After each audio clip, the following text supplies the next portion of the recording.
How's it going, YouTube? Tyler, the semi mechanic here, guys. What we got going today is a single torque rod replacement on this Volvo tractor. So let me show you what we got going here. Here's what we're looking at here. Here's the torque rod that needs replaced right here. The reason why it needs replaced is you can see that the bushing here on the left side has pushed out of the torque rod. So it's time to get it replaced before the metal starts to dig in to the frame bracket. Super common on these torque rods to blow out and have metal to metal contact.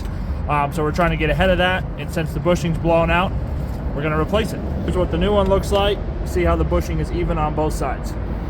So these tractors have two torque rods. You have one for each axle. So there's the rear one, and then here's your front one. Most of the time you replace them in pairs because they go out in pairs, but that torque rod is still good. When you zoom in, you can see there's no metal to metal contact and the bushing is still good. There's nothing wrong with the front torque rod, so we're just going to do the rear torque rod. The tools you're going to need a 21 millimeter socket, a 24 millimeter wrench for these outer bolts. Then you're going to need a 33 millimeter socket, same as the lug nuts, to remove these two nuts to push out that pin. And I like to have a 33 millimeter wrench to just help make it easier to get the nuts off, and then a hammer. One thing with this repair, especially on the rear axle here, it's super common for these to get so tweaked to where it's very difficult to install a new one.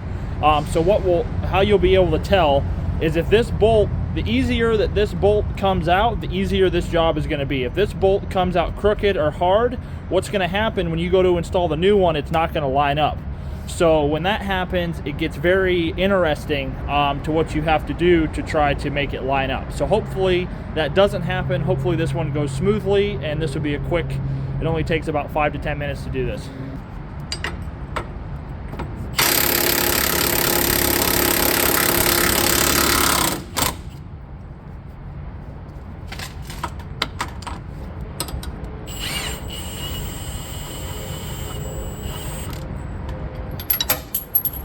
So the goal is to not unscrew the whole nut. So as you can see how this nut is like stuck on there, that's normal. You don't want to take off the whole nut, that way you can use it as a hammer point. Oh yeah, this one's gonna come out easy.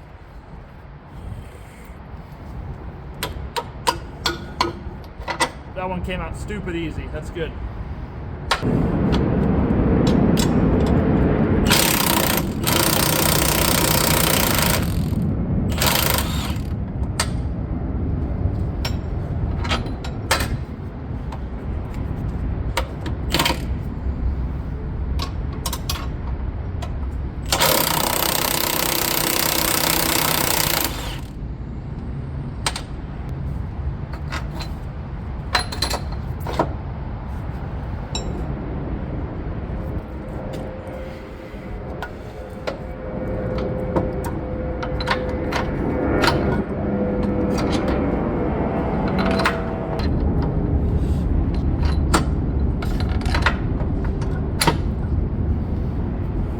Something that I do. I ran into the issue of this bolt being heavily corroded inside of the torque rod before, so I just put a little bit of anti-seize on this shank of the bolt just to help prevent it for the next guy. When these torque rods get really worn and damaged, what ends up happening is sometimes when you go to take the bolt out, it doesn't come out clean, and sometimes you literally have to take either a forklift or a truck or something and back into the axle, usually on the driver's side, to be able to shift it, because you will not be able to get it lined up. Like, it is impossible. We have to use forklifts. Sometimes you can put a jack under the axle. Sometimes you get lucky and you can just do it by dumping the airbags, but usually it turns into a super big headache, all for a single bolt. So anything that I can do to make the process smoother for me or the next guy.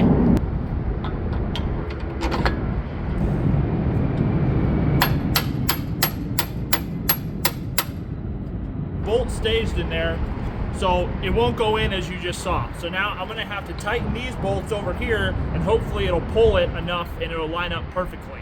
If you don't put a bolt in here, sometimes when you tighten these, this torque rod will fling up.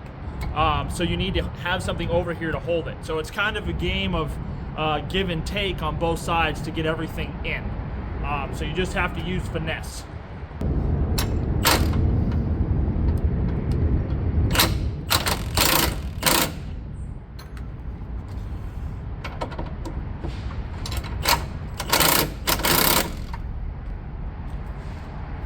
So I went too tight. Let's see, we might get lucky though.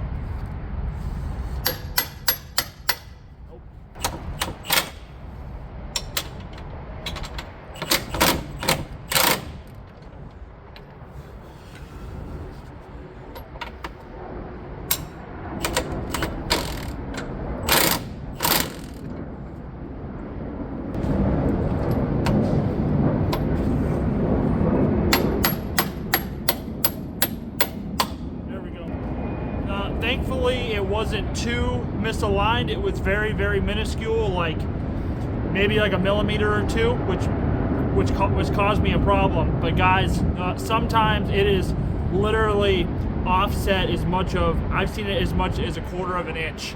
And when that happens, there's no way you're gonna line it up. So you literally have to shift the axle. I usually do it is I take a forklift or a truck and I'll back into the axle on the tires and I'll push it. I'll give it a little bit of persuasion to slide over so I can line up the torque rod. It's really crappy when that happens, especially if you're doing it by yourself.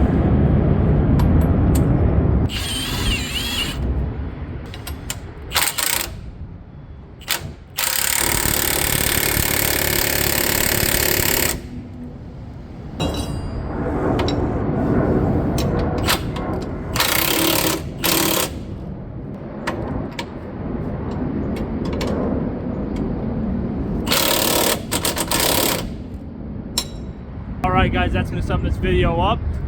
Like I was saying with the torque rods, the rear torque rods are absolutely notorious for not lining up on when you replace them. The front torque rods, I've replaced a lot and I have never had a problem. I'm not saying it doesn't happen, but I've never had a problem on the front torque rods. It's always the rear axle torque rod that doesn't line up and becomes a problem.